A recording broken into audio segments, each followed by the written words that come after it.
청년들이 없으니까 조금 빈 것 같네요. 근데 청년들 돌아오면 오늘 동영상 꼭 보라고 하세요.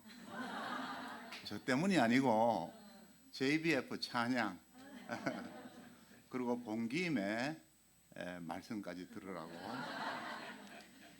저는 청년들 없으니까 말하는데 제가 그러더라 그러지 말고 안 보면 제가 삐진다고. God is good all the time. Good morning. 기쁜 주일 아침입니다. 새해도 벌써 한 달이 가고 2월 첫째 주에 들어왔습니다. 그동안 우리는 송년 예배 때 뽑은 원래 여절 말씀 잡고 소감도 쓰고 또 지난 해를 돌아보면서 기뻤던 일도 있고 슬펐던 일도 있습니다. 혹시 키홀 theology라고 들어보셨어요? 열쇠 구멍 신학입니다. 열쇠만 열면 원하는 게 다 나오는 거죠. 예수님 믿고 교회 나오면 모든 일이 잘 된다는 만사형통 신학입니다. 잘못된 거죠. 원래도 우리 크리스찬에게도 시련과 고난은 어김없이 찾아올 것이고 또 지난해에 이어 현재 진행형으로 고난받고 계시는 분도 많이 있습니다. 사도 야고보는 이 사실을 너무 잘 알고 고난 중에도 기뻐하라는 신앙인의 자세를 가르쳐 줍니다. 오늘 제목은 온전히 기쁘게 여기라.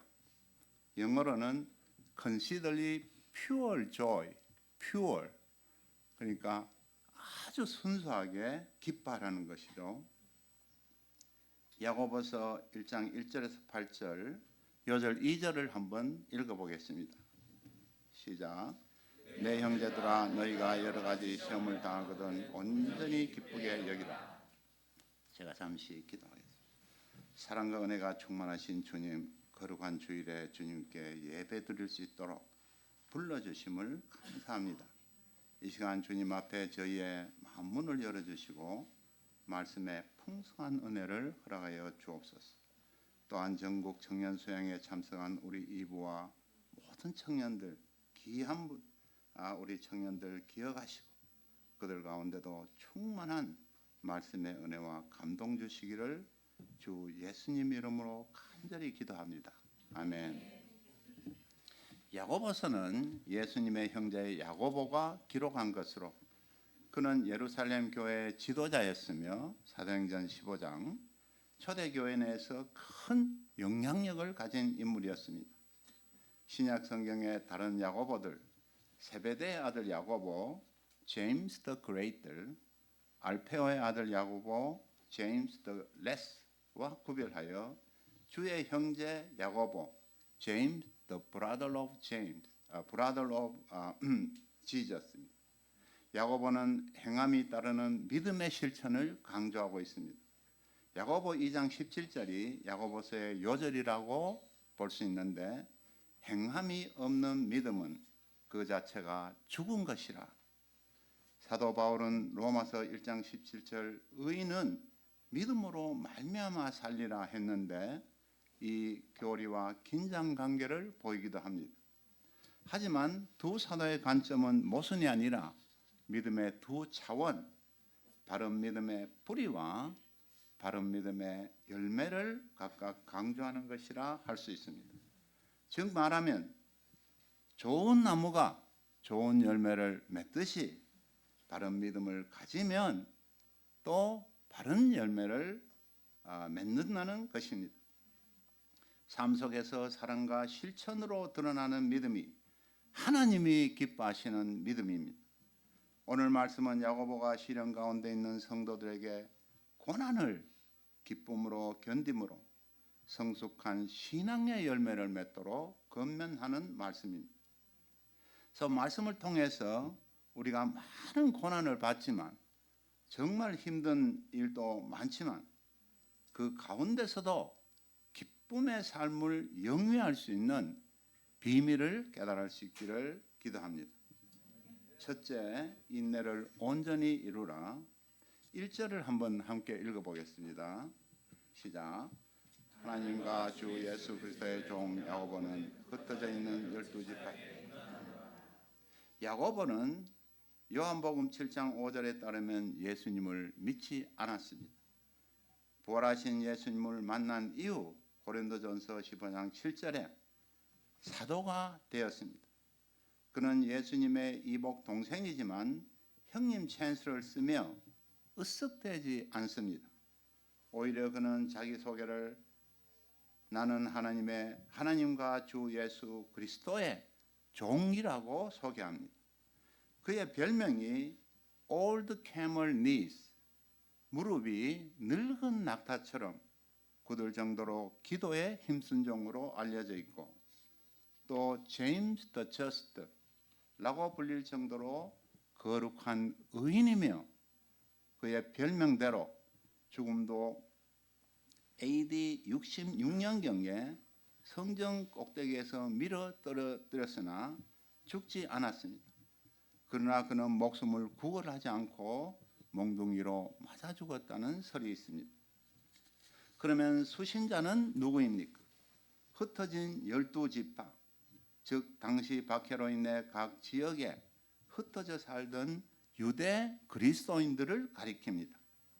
유대 그리스도인들은 이방에 가서도 유대인들 사회에 끼지 못하고 또 왕따 생활을 했습니다. 이들을 디아스포라, 즉 고향 땅을 떠나 타국에서 뿔뿔이 흩어져 신앙을 지키며 생존에 몸부림치는 사람들입니다. 고향을 떠나 외국에 이민 가는 사람들에게 부딪히는 가장 큰 두 가지 문제는 먹고 사는 생존과 언어의 문제입니다. 저도 이민을 가봤죠. 제가 하와이에 있는 한국 이민박물관에 가보았습니다. 1900년대 초에 전기선을 타고 한 달여 기간을 항해하여 하와이에 간 초기 이민자들의 삶은 말로 형용하기 힘든 삶을 보았습니다. 가난을 벗어보고자 그들은 고향을 떠나 사탕수수 밭에서 하루 12시간, 일주일에 6일 중노동을 했습니다. 그래서 당시 노동자들은 영어를 배울 시간도 없었습니다. 언어는 소통이 안 되어 어린 자녀들을 데리고 나가 시장도 보고 공과금 처리도 했습니다. 또한 공공버스를 타면 백인 자리는 엄두도 못 내고 흑인들과 아시아인들이 타는 입석을 타야 했습니다. 나중에는 1세는 영어가 서툽니다. 2세는 한국어가 서툴러 복잡한 감정이나 가치관을 공유하는데 한계가 있고, 또 자녀의 나홀로 방황이나 정서적 고립으로 이어지는 세대를 내려가는 고통까지 받습니다. 2007년 4월 16일 미국 명문대 버지니아 텍 공과대학에서 한국인 2세 조승희가 총을 난사하여 32명을 죽이고 수십 명을 인주리 다치게 하고 자신도 자살하는 비극적인 사건은 이민사회를 충격에 빠뜨렸습니다. 저와 루또 천사도 훈무하는 선교사로 파송받았지만 현실은 가난한 이민자였습니다. 저희도 생존을 위해 처음에 밑바닥에서 일하며 쓰레기통 주변에 버려진 침대를 가져다 쓰고 애들 옷은 얻어서 입혔습니다. 학교는 신경도 못 쓰고 그냥 자기들 대로 컸습니다. 저의 딸 한나는 나중에 저임금 학부모의 자녀들에게 주는 무료급식이 부끄러워 정심을 굶고 다녔다고 했습니다. 언어는 더 심각했습니다. 영어가 부족해서 한 번은 제가 전기세가 생각보다 많이 나온 것 같아 전기회사에 전화를 했습니다. 직원이 저보고 count your number, 그 무슨 숫자를 카운트하라는 건지 몰랐습니다. What number? What?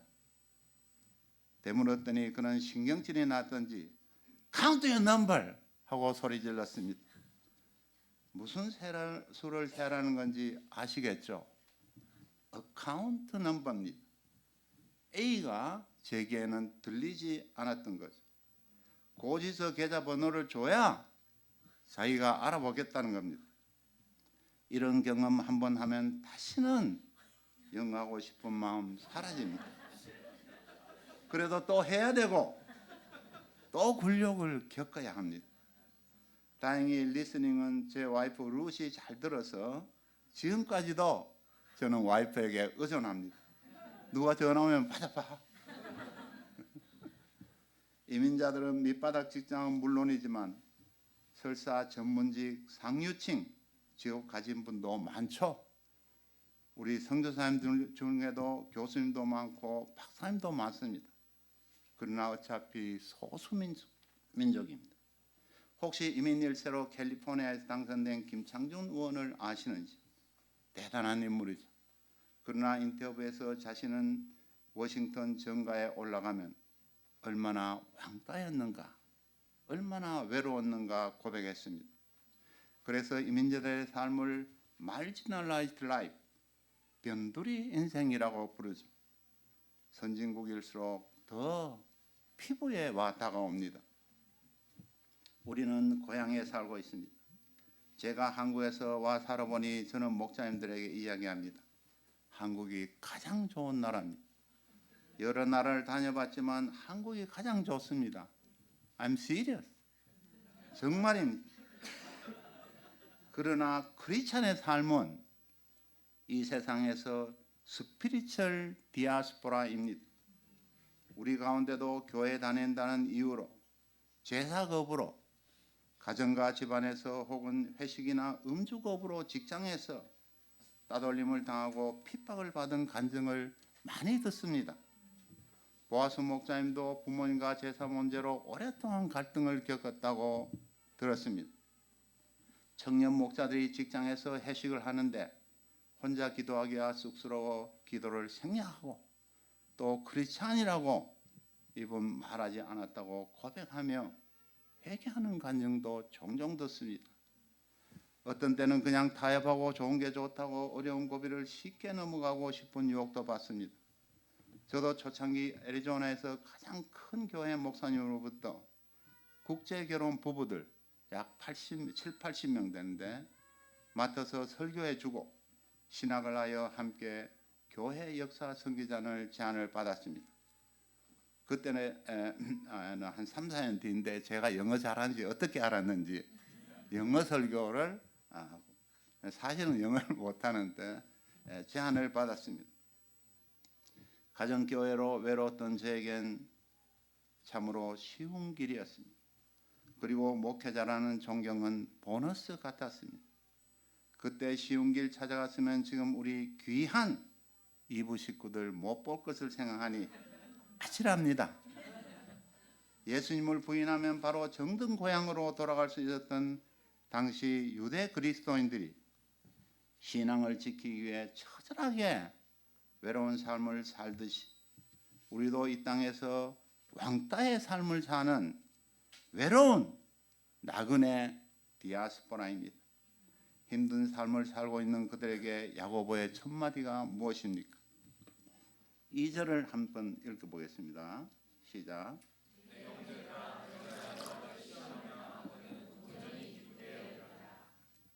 야고보 목사님은 greetings 문안 인사 한마디 하고는 갑자기 여러 가지 시험을 만나면 온전히 기쁘게 여기라 합니다. 위로의 말 한마디도 없이 느닷없이 기뻐하라 합니다. 어이가 없죠. 저도 처음 선교사로 가서 얼마나 힘들었는데 그해 국제 여름사역에 참석했는데 전임 목사님이 오셔서 다윗 선교사 고생 많지. 제가 눈물이 핑 돌았습니다. 여러분은 어때요? 가정과 직장 스트레스, 관계성 결함에서 오는 상처와 불편함으로 힘드시죠? 금요 예배 때 청년들이 눈물을 흘리며 소감 발표할 때 저도 공감하고 마음이 아픕니다. 심각한 건강 이슈, 속 썩이는 자녀들, 말 안 듣는 양들 등등 우리 앞에 파도처럼 밀려오는 시련들로 힘드시죠? 미국의 유명 여배우 캐서린 헵번, 제가 좋아하는 배우입니다. 그녀가 말했습니다. Life is hard. After all, it kills you. 사는 게 힘드네. 결국 죽이네. 했습니다. 저는 세상 명예와 부를 모두 소유한 사람은 행복할 줄 알았습니다. 인생 자체로도 힘든데 세상을 거슬러 올라가는 우리 크리스찬의 삶은 얼마나 더 힘들겠습니까? 나 하나도 힘든데 양들의 무거운 짐까지 떠맡아서 십자가의 길을 가는 우리 목사님들, 사모님들, 청년 리더들의 고생을 왜 모르겠습니까? 저는 올 때마다 이부 목사님들의 수고를 눈으로 보고 체험하면서 사실 선교사님들은 본국에 오면 저 같은 사람도 선교사님하고 대우받습니다. 그러나 우리 평신도 목사님들과 사모님들의 헌신과 충성은 누가 알아줍니까? 저는 알아줍니다. 정말이에요. 우리 목사님들의 수고는 저 같은 선교사보다는 훨씬 더 고생합니다. 어떤 때는 정말 울고 싶고 통곡하고 싶죠. 그런데 야고보 목사님은 여러분에게 위로는커녕 고난 중에 기뻐하라 하십니다. 왜요? 3절을 읽어보겠습니다. 시작.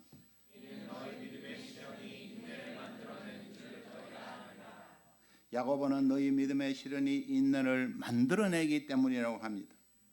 잉글리시 성경에는 produce perseverance, 인내를 생산한다고 합니다.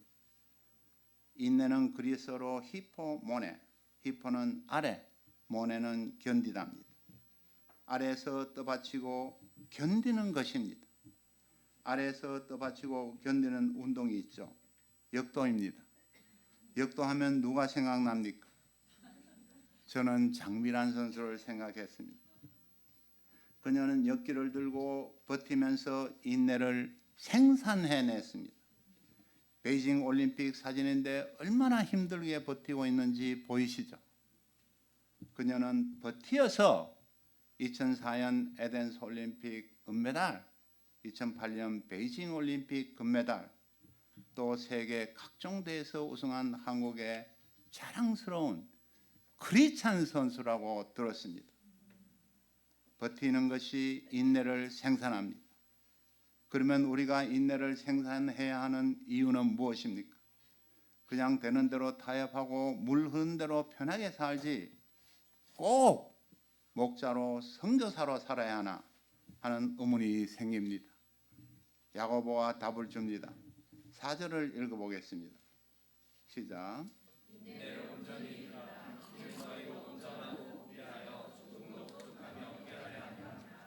시련이 올 때 견디면 인내를 생산하고 끝까지 버티면 우리를 성숙한 예수님의 성품을 담도록 합니다.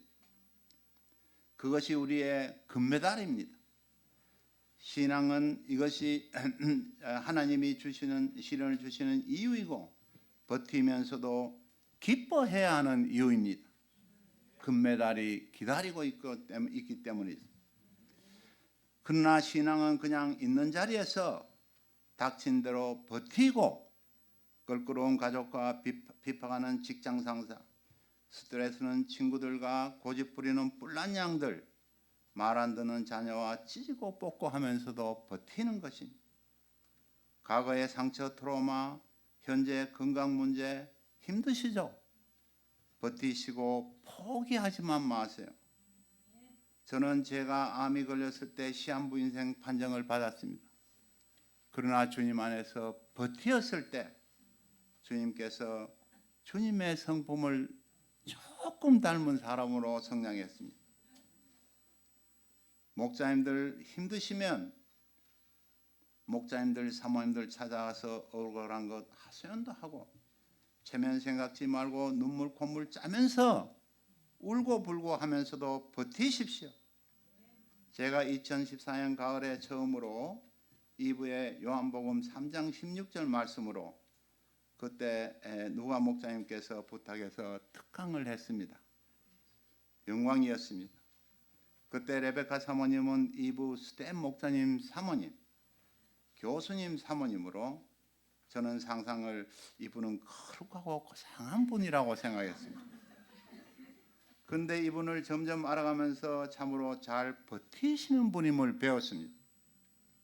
이리 치이고 저리 치이고 뚫겨 맞기도 하고 외로울 때도 버티는 모습을 보면서 신앙생활은 저렇게 하는구나 알았습니다. 상한 목사의 심정만이 버틸 수 있고 버티는 것입니다. 신앙생활은 고상하고 거룩한 척하며 뽐내는 것이 아닙니다. 그런 신앙생활은 바리새인이죠. 신앙은 예수님을 바라보고 버티면서 포기하지 않는 것입니다. 장미란 선수는 금메달 바라보며 버텼습니다. 히브리서 12장 2절 예수님도 그 앞에 있는 기쁨을 위하여 십자가에서 끝까지 버티셨습니다.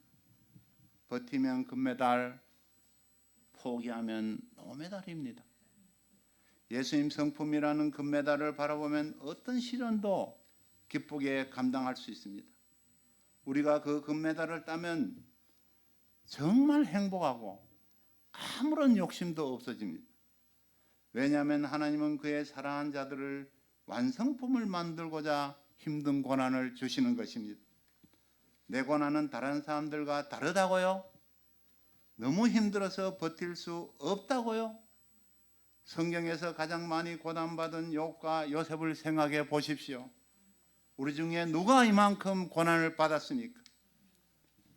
하나님은 감당하기 어려운 시련을 주셨지만 그들은 인내로 버티고 끝까지 포기하지 않았을 때 그들을 향한 하나님의 무한한 사랑과 온전케 하시는 하나님을 체험했습니다. 만약 그들에게 고난이 없었다면 욥은 아마 하는 일마다 대박이 되고 우연하게 사두었던 땅값이 수십 배 오르고 쉽게 부를 쌓은 현대판 졸부가 되었을 것입니다. 요셉은 야곱이 엄청 사랑하는 라헬의 아들입니다. 고난이 없이 막강한 부를 가진 야곱의 가장 총애하는 아들로만 컸다면 아마 스포일된 재벌 아들같이 썩은 사과가 되었을 것입니다. 그러나 그들은 엄청난 고난을 통해 예수님의 성품을 가진 축복을 받았습니다. 주님은 각종 시험과 시련을 통해 군더더기가 붙어서 추하고 더러운 죄인들을 깨끗하게 하시고 우리를 미남 미녀로 만들어 가십니다. 우리 속에 불필요한 욕심, 이기심, 질투심 같은 것들을 제거하십니다. 부정적이고 비판적인 생각들을 고치시고 온화하고 사랑이 넘치는 성숙한 하나님의 사람으로 빚어가셔서 우리를 욥과 요셉과 같은 좋은 작품으로 만드십니다. 그리고 세상에 내놓고 우리를 자랑하십니다.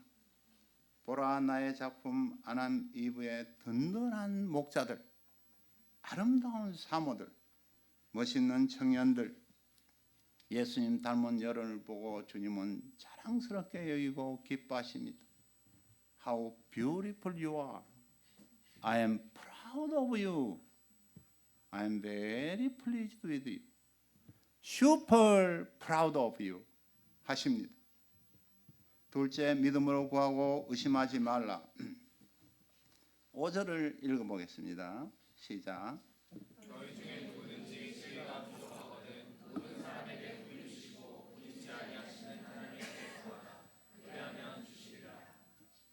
야고보는 각종 시험이 오면 온전히 기뻐하라고 했죠. 여기에서 기뻐한다는 것은 감정이 아니라 태도입니다. attitude. 슬픈 일이 왔는데 감정으로 슬퍼하십시오. No problem. 그러나 우리의 태도는 기뻐함을 향해서 나가야 합니다. 사실 시련은 현재 진행형이고 기뻐할 결과는 미래입니다. 그 미래를 바라보고 현재의 시련을 기쁨으로 감당하는 그 사이를 잇는 다리가 필요하죠. 야고보 목사님이 잘 압니다. 그래서 야고보 목사님이 어떻게 기뻐할 수 있는 비밀을 가르쳐줍니다.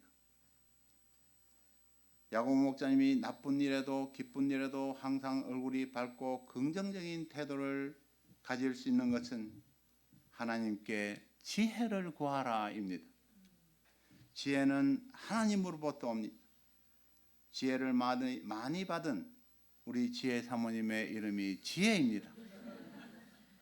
지혜는 시련 가운데 기뻐할 수 있는 다리의 역할을 해줍니다. 지혜는 지식과 비슷한 것 같은데 다르죠. 지식이 많은 박사 아빠가 사춘기 중고 학생 자녀와 매일 싸움을 합니다. 그런데 박사 아빠가 낑낑대는 아들을 초등학교도 못한 졸업 못한 할머니가 잘 구슬려서 문제를 해결합니다. 할머니의 지혜입니다. 야고보 사도는 지혜는 하나님께 구하라고 합니다. 지식이 아무리 많아도 지혜가 없으면 시련 가운데 빠져서 허우적거리다가 박사도 나고자가 됩니다. 하지만 우리는 하나님께 구하지 않습니다. 많이 배우고 머리 좋은 박사 아빠일수록 자존심이 강합니다. 그래서 물어보는 것을 싫어하죠. 혹시 목사님들 운전하고 갈 때 사모님이 길을 잃어버리면 사모님이 옆구리 콕콕 찌르면서 차 세우고 목사님 좀 물어보세요. 그러면 대답 어떻게 해요? 대부분은 걱정하지 마, 내가 찾을 수 있어. 저의 경험입니다. 그리고는 한 30분 헤맵니다. 남자의 자존심이죠. 우리 교회는 지성인들의 모임입니다. 거의 모든 분들이 각종 전문 분야에서 일을 합니다. 교수님, 직장 이사, 또 의사 선생님.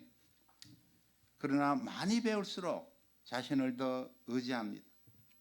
박사가 되면 내가 다 할 수 있다고 자만합니다. 하나님 앞에서 그들의 PhD는 퍼머넌트 헤드 데미지입니다. 박사님들 미안합니다. AA 미팅 아시죠? Alcoholic Anonymous Meeting. 알코올 중독자들이 모여 서로 도와서 치료하는 곳입니다. 그 모임에 가면 선서를 해야 되는데 첫 번째 선서가 나는 아무것도 할 수 없는 자입니다 하고 인정하는 것입니다. 알코올 중독을 자신이 해결할 수 없습니다. 알코올, 마약만 중독인가요? 우리 안에 있는 불평, 불만도 비판하는 것도 조그만 문제가 올 때마다 불평하는 것도 모두 중독의 문제입니다. 시기심도 욕심도 정욕의 문제도 중독입니다. 우리의 중독된 고질병들 자신이 고칠 수 없습니다. 중독은 영어로는 addictive, 그런데 addict, 라틴어로는 addiction, 뜻은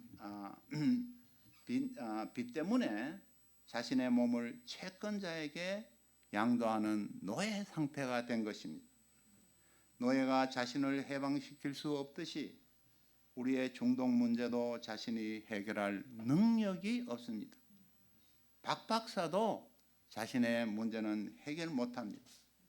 그때 하나님 앞에 PhD 학위, 내 학벌, 스펙, 경력 모두 쓰레기통에 버리세요.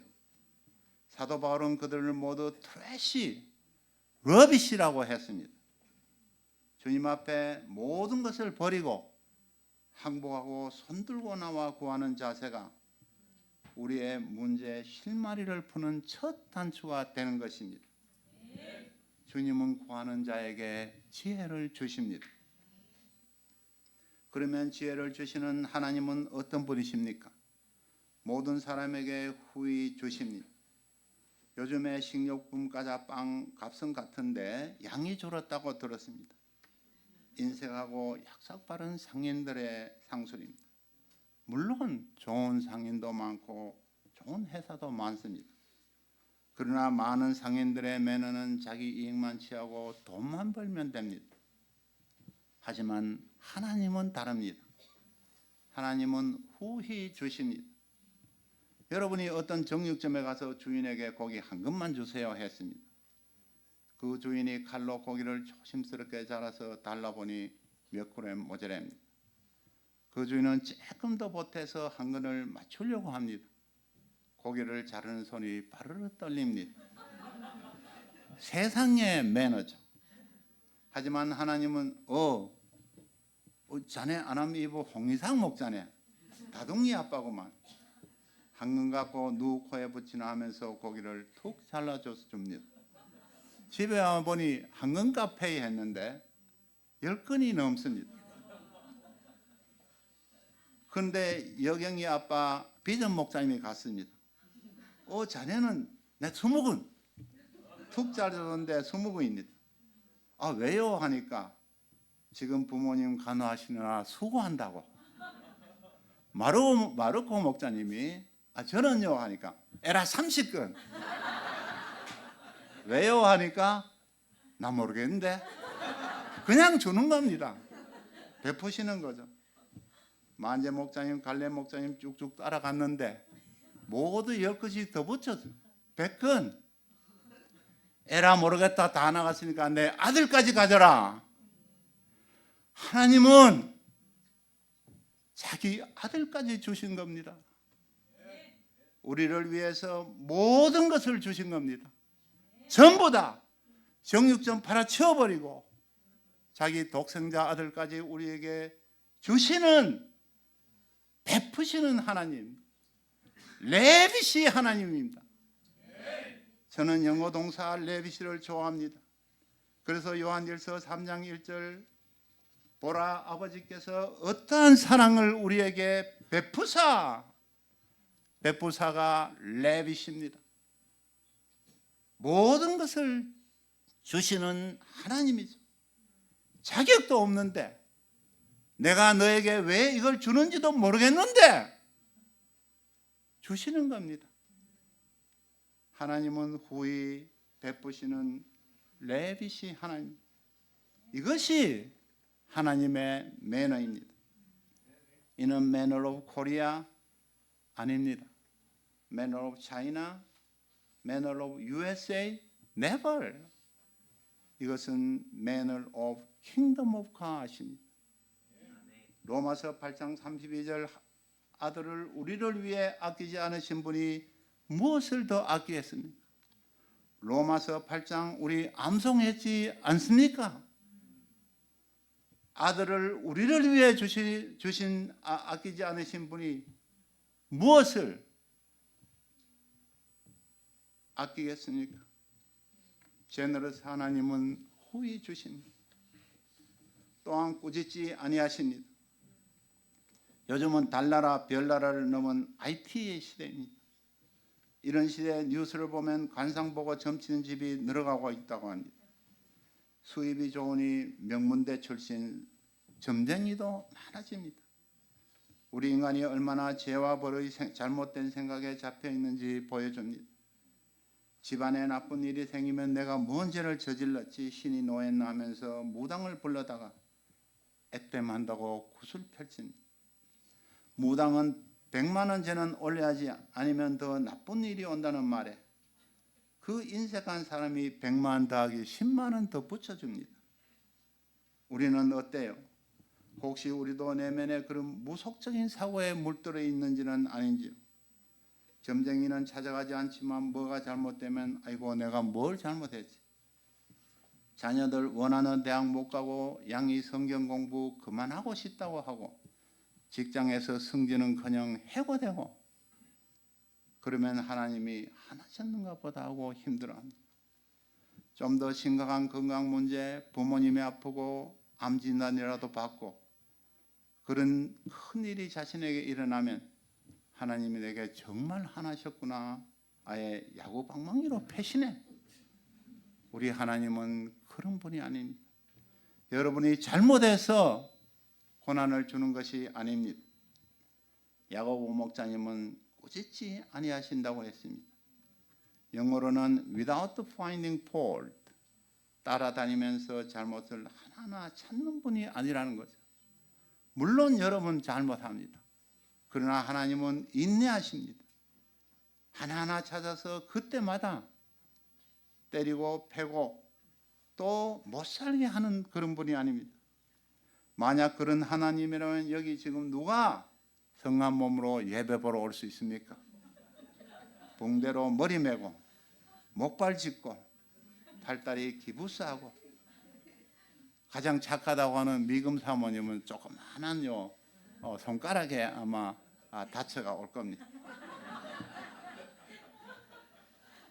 그리고 우리 시니어 목자님들, 동희 목자님, 누가 목자님, 저까지 고대병원에 단체로 입원해 있을 겁니다. 우리 하나님은 그런 잡신, 스몰 갓이 아닙니다. 그런 갓은 맨메이드 우상입니다. 자기가 만들어 놓고 또 섬기는 것이죠. 그런 신을 믿는 사람은 다른 사람도 그렇게 판단합니다. 좋아하는 사람에게 고난이 오면 그럴 리 없는데 하고 마음에 들지 않는 이웃에겐 그러면 그렇지 합니다. 성격도 까칠해서 율법적이고 그런 사람이 바로 고상하고 완벽해 보이나 내면에는 불안과 불만으로 하루에도 천당과 지옥을 수십 번 왔다 갔다 합니다. 저급한 무속신앙이죠. 하나님은 우리가 잘못하는 것을 보고도 참으시고 기다리고 계십니다. 인내와 사랑의 하나님입니다. 오히려 십자가에 달리셔서 우리 죄를 대신하시고 인내하시며 지금은 하나님 보좌 우편에서 우리를 위해 중보 기도하고 계십니다. 하나님은 꾸짖지 아니하시는 인내와 사랑의 하나님입니다. 6절에서 8절 한번 보세요. 같이 읽겠습니다. 시작.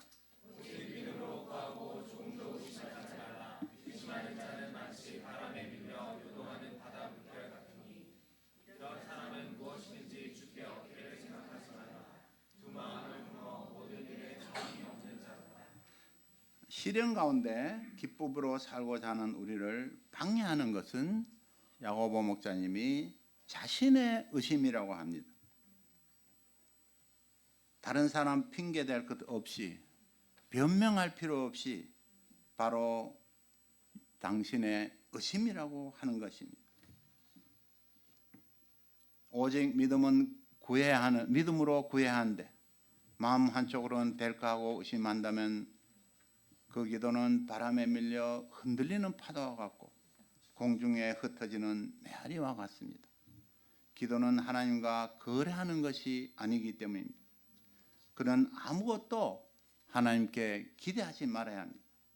사도 야고보는 의심하는 마음을 더블 마인드, 두 마음, 한쪽으로는 하나님 의지하고 또 다른 쪽으로는 세상의 방법을 기대하는 마음이죠. 저는 시편 읽기를 좋아합니다.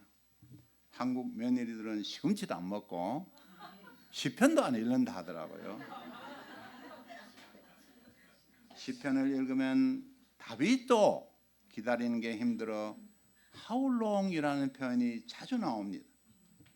고난 중에 흔들리는 상황에서 하나님의 응답이 늦고 기다리다가 의심이 들고 두마음이 되는 것은 죄악된 속성을 가진 우리의 연약함입니다.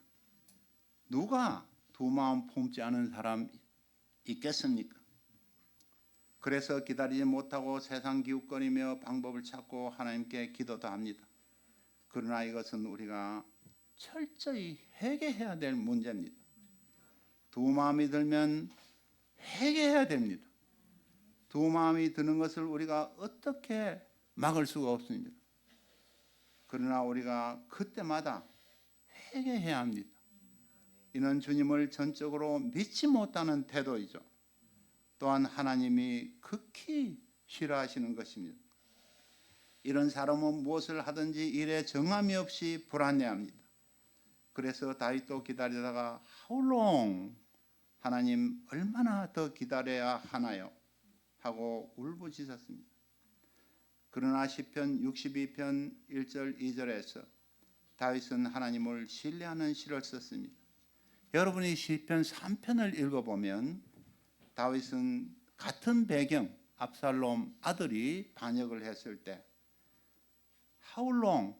내가 얼마나 주님의 답을 기다려야 하나고 하는 탄원시를 썼습니다.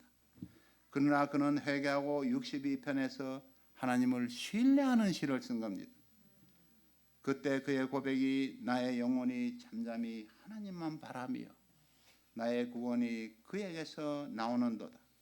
오직 그만이 나의 반석이시오 나의 구원이시오 나의 요새이시니 내가 크게 흔들리지 아니하리로다. 우리는 문제가 있으면 흔들립니다. 쉐이킹하는 거죠. 그러나 다윗은 오직 하나님만 바라보고 하나님만 의지하고 no shaking. 어떤 상황에서도 no shaking. 흔들리지 않았습니다. 그는 오히려 극심한 고난 가운데도 잠잠하고 평안했습니다. 두 마음이 생길 때 다윗과 같이 하나님만 바라보는 자세가 필요합니다. 찬송가 488장 후렴에도 주 나의 반석이시니 그 위에 내가 서리라. 그 위에 내가 서리라. 어디에 서는 겁니까? Stand firm. Jesus. 예수님 반석 위에 서는 것이죠. 영어 찬송에는 모든 all other ground is sinking sand. 가라앉는 모래와 같습니다. 예수님만이 우리가 설 수 있는 반석이기 때문입니다. 주의 반석에 굳게 서서 이 이슬 앞에 있을 영광을 바라보고 주만 바라볼 때 의심이 사라지고 고난 중에도 흔들리지 않는 믿음 주실 것을 믿습니다. 나야가라 폭포 외줄타기에 가장 처음 성공한 사람이 1859년 프랑스 고개사 찰스 블론딘입니다. 이것은 실제 이야기죠. 그는 나야가라 폭포를 횡단하는데 48m 높이의 외줄 위를 짱대로 균형을 잡으며 수많은 인파의 환호를 받았습니다. 그때 그가 외쳤습니다. 여러분, 제가 한 사람을 등에 업고 횡단하고자 하는데 믿습니까? 그때 군중이 화답했습니다. 믿습니다. 그러면 제 등에 업힐 자원자 한 명 나오십시오. 모두 침묵한데 한 사람이 자원했습니다. 그의 매니저 해리 콜코드였습니다. 등에 업힌 해리에게 찰스가 딱 한마디 했습니다. You do nothing. 너는 아무것도 하지 말라. 만약에 해리가 횡단하는 중에 자신도 밸런스를 잡고자 움직였다면 그들은 나야가라 폭포로 떨어져 비극적 결말을 맺었을 것입니다. 이 광경을 쓴 어떤 기자가 쓴 칼럼의 제목입니다. What an immense trust between them. 얼마나 그들 사이에 놀라운 신뢰인가. 해리는 찰스가 해낼 줄 알았습니다. 그래서 그는 등에 업힌 겁니다. He knew him. 그래서 야고보도 말합니다. 너희가 알미라. 너희가 하나님을 알미라. 그러니까 믿으라는 겁니다. 그리고 기뻐하라는 것이죠. 너희가 알미라 이는 너희로 온전하고 구비하여 조금도 부족함이 없게 하려 함이라. 사도 바울도 로마서 8장 28절에 We know that in all things God works for the good. 좋은 일, 나쁜 일, 기쁜 일, 슬픈 일, 힘겨운 시련도 모두 합력해서 선을 이루어 주시는 하나님을 우리가 알기에 고난이 와도 기쁜 태도를 유지할 수 있습니다. 아시는 대로 저의 인생도 롤러코스터와 같은 살면서 실패도 하고 극심한 가난과 최악의 경강도 경험하며 야곱의 고백같이 힘든 인생이었습니다. 아시다시피 저는 간암으로 시한부 판정까지 받아서 큰 충격을 받았습니다. 간암을 극복하기 위한 투병 생활은 겪어보지 않으면 아무도 이해 못합니다. 저는 루터에게 투병을 포기하고 인생을 정리하겠다고 말한 적도 있습니다. 그러나 주님 안에서 그의 사랑을 믿고 아들까지 주신 주님의 사랑을 믿고 버티었습니다. 버티고 견디며 포기하지 않았을 때 합력하여 선을 이루어 주시는 주님을 경험했습니다. 그것은 제 주님께서 저를 살려주었기 때문에 감사하다는 것이 아닙니다. 당시에 저는 분명한 믿음을 가졌습니다. 그리 아니하실지라도 제가 주님의 사랑을 믿고 잠잠하게 평안하게 투병 생활을 하고 하나님 나라에 갔다면 제 딸들이 얼마나 저를 존경하겠습니까? 하나님의 성품을 닮은 아빠. 그런데 그 와중에 제가 불평하고 판단하고 다른 사람 핑계하고 찌그러진 상을 하고 투병 생활을 했다면 아마 저희 자녀들은 저를 기억하기도 싫을 겁니다. 그것이 예수님의 성품을 주는, 우리에게 무엇을 주느냐 안 주느냐 문제가 아닙니다. 하나님은 우리에게 예수님의 성품을 주는 금메달을 고난을 통해 안겨주시는 것입니다. 자비와 긍휼이 풍성하신 주님께서 우리 안암 이부 식구들에게 고난 가운데 지혜를 주시고 기쁨으로 견디며 시련을 통과하여 주님의 성품을 덧입는 큰 은혜 주시기를 간절히 기도합니다. 고난 가운데도 기쁨과 평안을 잃지 않는 삶, 역경 가운데도 믿음으로 잠잠하고 평안한 삶이 각각 개인의 삶 속에 가정과 교회에 충만하기를 우리 주 예수님의 이름으로 기도하고 축원합니다. 다 같이 1절을 읽고 마치겠습니다. 시작. 내 형제들아. 2절을 읽어봐. 2절 읽으면 시작. 내 형제들아, 너희가 여러 가지 시험을 당하거든 온전히 기쁘게 여기라. 기도하겠습니다.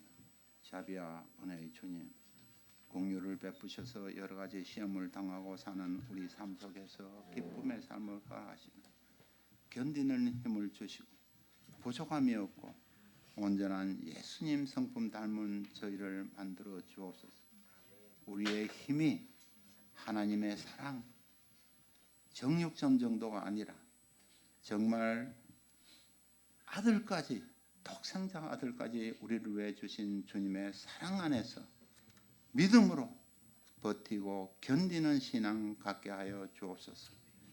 우리 주 예수님 이름으로 기도합니다. 아멘.